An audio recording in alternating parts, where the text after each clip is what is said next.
সাপের ছোবলে গুরুতর অসুস্থ এক অসহায় যুবকের চিকিৎসা করিয়ে প্রাণ বাঁচালেন সালার থানার দাবাং ওসি কাউসার হোসেন মন্ডল। জানা যায় মুর্শিদাবাদ জেলার সালার থানার কাকগ্রাম এলাকার বাসিন্দা নজরুল শেখ বুধবার সকাল নাগাদ ঘুমন্ত অবস্থায় বিষাক্ত সাপের ছোবলে গুরুতর অসুস্থ হয়ে পড়েন। তারপর মা কমলা বিবি জানতে পারায় ছেলেকে প্রাণে বাঁচাতে তড়িঘড়ি নিয়ে যান চিকিৎসার জন্য সালার প্রাথমিক স্বাস্থ্য কেন্দ্র। সেখানেই তার 2 থেকে 3 ঘন্টা চিকিৎসা চালানোর পর পরিস্থিতির অবনতি হয়। উন্নত চিকিৎসার জন্য মহকুমা হাসপাতালে স্থানান্তরিত করেন সালার প্রাথমিক স্বাস্থ্য কেন্দ্রের কর্তব্যরত চিকিৎসা। কিন্তু টাকার অভাবে অন্য হাসপাতালে নিয়ে যেতে পারছিলেন না বৃদ্ধা মা। কাছে নেই কোনো টাকা পয়সা, স্বামী অন্ধ, দু চোখে দেখতে পান না। কান্নায় ভেঙে পড়েন মা কমলা বিবি।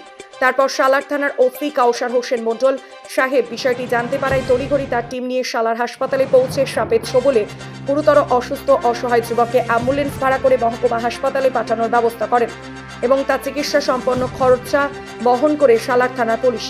সালার থানা তৎপরতায় প্রাণ ফিরে পেলেন বিষাক্ত সাপের ছোবলে গুরুতর অসুস্থ অসহায় যুবক নজরুল